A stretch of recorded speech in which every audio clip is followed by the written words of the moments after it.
just called me his friend. I can't follow up that beautiful music performance, but I'm not sure if anyone's been in the washroom.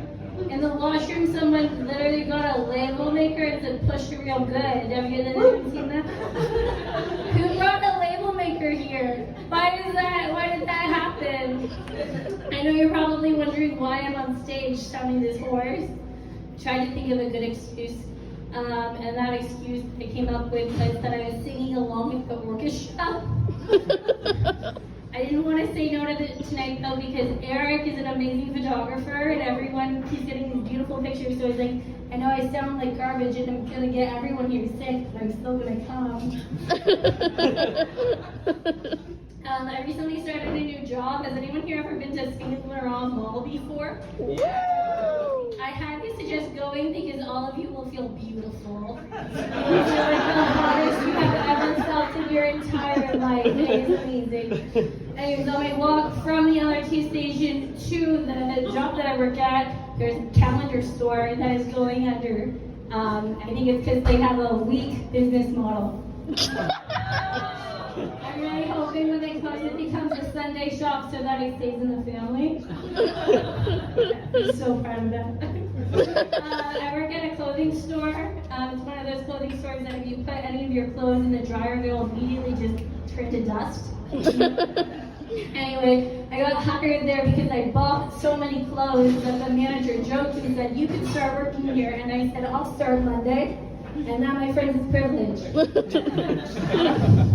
I have been working there a couple weeks. I've been getting a lot of older clientele who are going south for the winter and keep complaining to me about the dollar. One of them cornered me and told me that I looked like a doll they had as a child. Yeah, I didn't know how to respond to that either. Okay, I have a reoccurring nightmare that all of my ex-boyfriends get together and form a band. But when I wake up, I realize it would be anyone's nightmare to have to listen to a band comprised of 7 bass players, 4 drummers, 3 guitars, and 1 weird bounce in the corner. Does anyone here have roommates? Honestly, that takes me by surprise in a place this nice, like, that you need roommates. But hey, I have a roommate. And recently, my roommate had to figure out a way to ask me to cry quieter. She's like, you gotta empathize with my roommate. How the fuck did she come up how to ask me that? Like, that would have been so hard for her to do. Anyway, so I love having a roommate though, because I'm terrible at using tools. So I can just like knock on the door if I need to get a pasta jar open. We have a good system that if she can open the bottle of wine, she can have it pass. No, but I'm so bad with tools. I was biking, and I was biking up a hill, and I got so winded that I went inside and I took a COVID test. It came up negative to the next person coming on the bike. I know it sounds like it didn't, but so I got so winded I took this test, and then I just realized I needed to learn how to pump my own bike tires. I'm currently banned from Tinder for soliciting because I was only swiping right in construction workers because I wanted some IKEA furniture posts.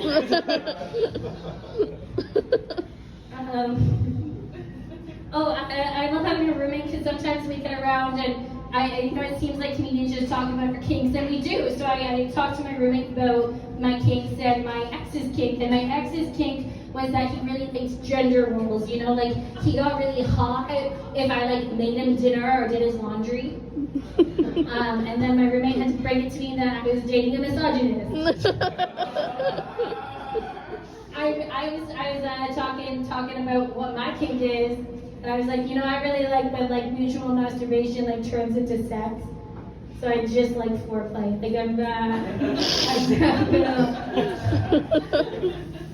Okay, I was recently doing comedy in my hometown. My dad came up and saw me, and he said, "Oh, kiddo, I don't know how to tell you this, but it's possible that amateur comedy is just a pyramid scheme to turn you into an alcoholic."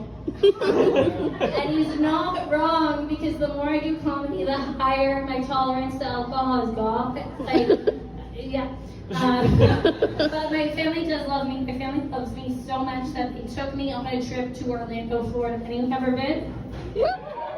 Okay, like I know you're probably thinking, oh cool, like of course she went to Disney World and I did. But I also went to something called the Titanic Experience, which is a dinner theater where you pretend to be on the Titanic. And the captain of the ship tapped me on the shoulder and asked to slow dance. And as we were dancing cheek to cheek, I whispered in his ear, "You're about to die." And if you're wondering, that is the exact meaning of loose lips spaceships. I am so bad with secrets, and you can tell because I just told you. I'm so bad with secrets. My sister told me that she was pregnant, not because she trusted me with a secret, but because I asked her to help me move a very heavy piece of furniture. And when she said no, and I called her a fucking bitch, she told me that she was pregnant. She still helped me just like one drawer at a time, you know? Anyway, the baby turned out okay. And she even got induced because she was worried that he would come out as a Gemini. And only one of those are apparently allowed in a household because they talk too much.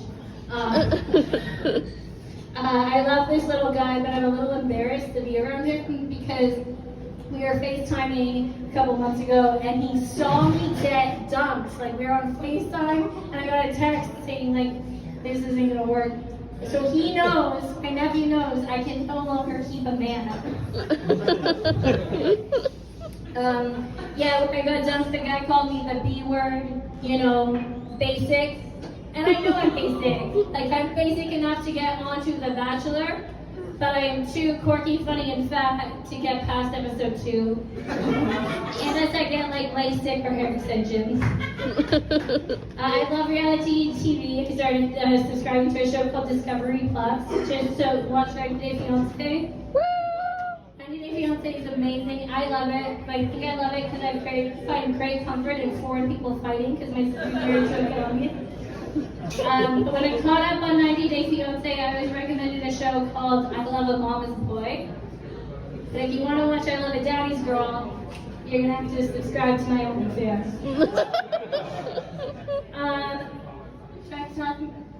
Okay, bass player number 3, he looked aggressively vegan. Like you didn't know if he had a camper where he was making madcore music. And when he broke up with me, he was like eating spoonfuls of homemade hummus, like a caricature of Bridget Jones, like how it looks like an hour later. Anyway, it took me a while to seduce this guy, and I think it's because he is vegan, and I just so closely resemble an ice cream cake. Like round, white, got some color on top. If you leave me alone too long, I get really sticky. I'm really messy to clean up at the end of the night. And I'm cold, but still sweet, you know? Since I'm the only girl on the lineup, I feel like it's my responsibility to make one period joke. Okay, I wrote some of these jokes while I was menstruating. So you could say that I just performed a period piece.